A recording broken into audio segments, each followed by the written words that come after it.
Good day everyone, I'm Miss Bascog. Today, my group will going to interview random students here in Cebu Eastern College and gathered some answers or opinion regarding about their mental health issues. And the first interviewer is Mr. Christian Ray Batidor and the members will doing so. Good day everyone.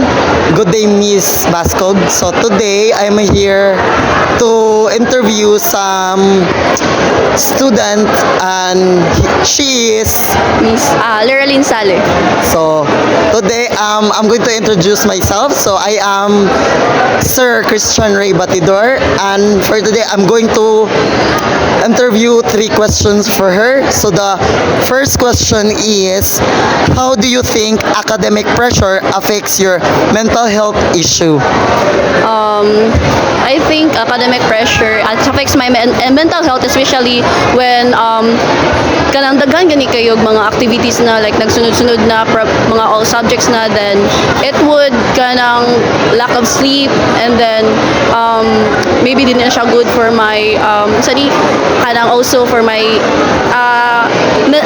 thinking ability like something. Yes, Yes, that's it. So, okay, thank you, Miss. So the next question is, how would you support a friend or classmate who seems to be struggling with their mental health? Okay. By kanang maki-talk gani sila ha. Then I will communicate them. Kumusta sila if makasense kog anything sa murag na something bad sila ha, like kanang para mapagawas nila sa kan gani. So ma-vent out nila ilang problem, which is makatabang sad biya sa imong gamay ma-lessen imong stress. So which is makatabang gyud siya sa imong mental health. So, last question, Miss. So, how does your sleep affects on your mental health? It kanang di ba sleeping is like mo man pinaka-importante sa tuwa kay it's kanang mo man ni naghatag natong energy, but it affects my mental health kay like kanang for example now like grabe na jud kay siya kakuan og mga activities, and it come to the point nga like mag-breakdown na ka. It's because overthink too much because of the activities o kabaw sa buhaton di na ka makatugog tarong Like, daghan og mga buhaton yes, sa... o maglibog ka, matuog baka, or imo ning buhaton kung imo sad siyang buhaton, imo siyang pugson, like wala sad kay makuan, it's because imo nga nauna kay dapat mo sleep. So, sige, Miss. Thank you so much. That's it for today. Good day everyone, I am Joyce Mibung Hanoy, and today I will interview some students here in Cebu Eastern College. And I am with Miss Bea. Good afternoon, Miss Bea. Good afternoon. And here's my question. How can social contribute to your good mental health? Being a person living in this world and being part of LGBTQIA+ community, I cannot live myself without my friends, and my friends is considered as my social support. Being with my friends helps me a lot in many ways. Being with them, I can create and I can make positive, and I can make everything like you and me like a ZZZ. Joke lang, best. Like, social supports helps a lot in our mental health.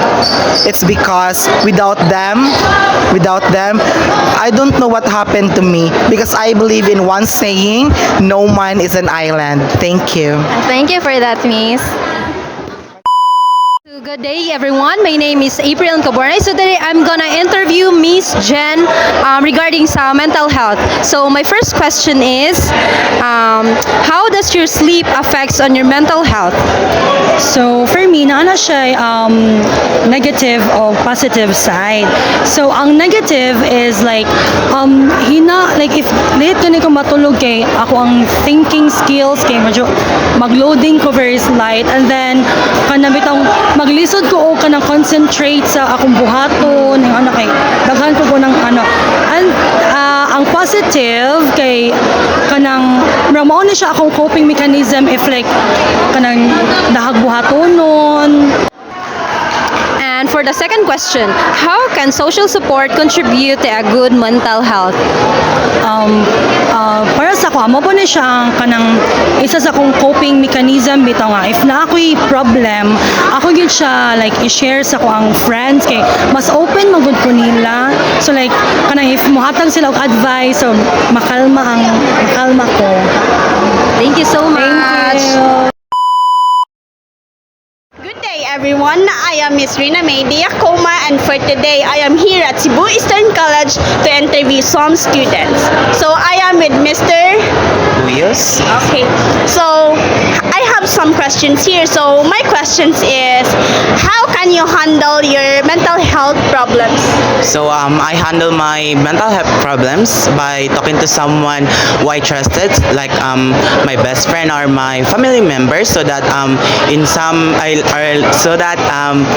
kanang makala siya gamay sa akong mga problem and hindi na ko siya makimkim sa ako ang kasing-kasing. Alright, thank you sir. Have a good day.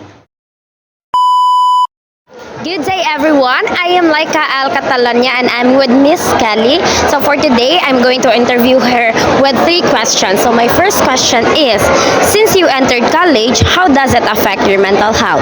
Kuan kay since it's my first year college, adjustment first, then sa every night kay breakdown gamay ana kay lagi nag-adjustment ta, so mo na siya niya maka-trigger jud siya anxiety jud sometimes. So My second question is your mental health affect your daily life? yes, kay ibutang na nato labaw na sa kuan medyo pressure man good sad siya kay nag-adjust beta since I'm first year college, so medyo murag ka nang dili ka kanang anad sa kanang inana bitaw ka kuan ba niya labaw na pinaspasay nana, so mo siya pre-jud every night magsige ka gilak labaw na kung dili nimo mahuman imong buhaton nun. Yun na siya. Then my third question, what are your coping mechanism in dealing with mental health problems? Kuan kinalan mahuman nimo dayon ang katong imong mga task para dili na ka mag-cramming. Thank you. Good day everyone, my name is Melbert G. Bongolo and I'm here to interview Miss Nina on regards to mental health. So the question is this one, how can you define your mental health? For me, the mental health is very important of each one of us, because mental health is how we feel, how we act, or how we handle stress and realization of our ability to maintain our good mental health. So it's very important, guys, that our mental health is healthy because it affects our self, or our how we think, or how we act, or how we do the things that kanang makahatag og stress nato. So it's very important nga ang mental health is good and psychological sana kanang Psychological well-being. well-being, because kanang ang mental health is makaapekto nato as individual. And that's all. Thank you. Thank you Miss Nina for your wonderful answer and that's all for today guys. Thank you. Good day everyone. So I'm Silito Carcueva. So I'm with Miss Yami. So Miss Yami, I have a question for you. So the question is, how do you support college who seems to be struggling with their mental health?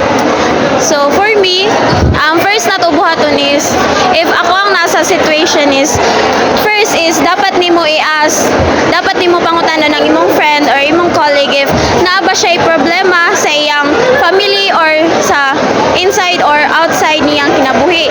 And second is dapat ubanan nimo siya, suportahan nimo siya ug unsay iyang ganahan buhaton, kay what if dili siya makabuhat sa iyang mga gustong buhaton, diha pa lang ma-pressure siya and makabuhat siya sa iyang mga dili unta angay niyang gustong buhaton. So dapat jud suportahan nimo, pangutanon nimo, and kanang make her or make him happy. Mara to. Yes, thank you Miss Yami.